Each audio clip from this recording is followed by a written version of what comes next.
Okay, I want to give you an example now of a person that came in to see me, and his main emotional difficulty was guilt.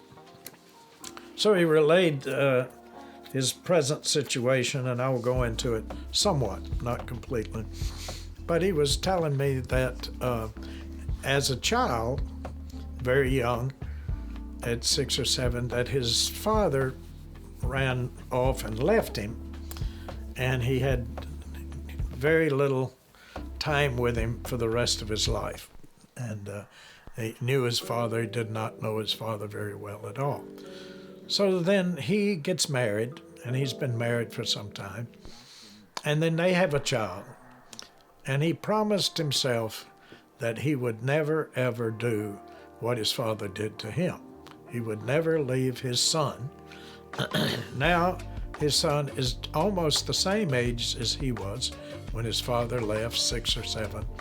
And his marriage is, to put it kindly, is a disaster.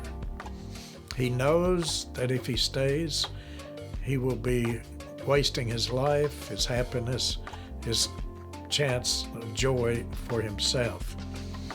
But even, now this is what I call an absent A.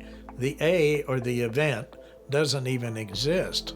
So even his thinking about leaving, which he hasn't left, but his thinking about leaving is causing him to feel guilt.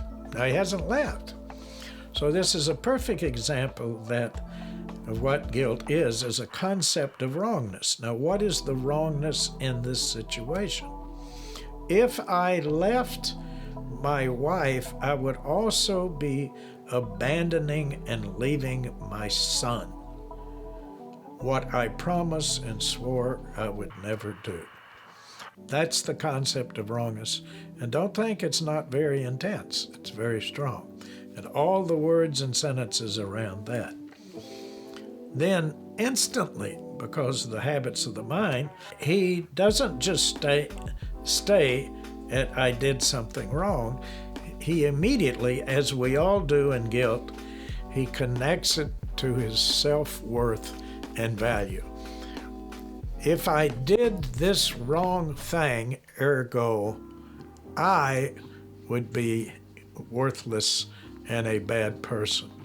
So the hypothesis of guilt is always the same, is wrongness and no goodness. I'm wrong and I'm worth less or worthless as a person, and so on. So we've worked a lot on both of those issues because they're both hypotheses that you make up in your head. And then we work on, would it be wrong because, literally your relationship has been over now for some 2 years, but you've stayed out of torturing yourself with guilt and the bad feeling. So would it truly be wrong for you to leave and see your son as much as you can, half the time, 50%, most courts? So would it be wrong if you left the relationship? Right? Now, it would be hard to prove that.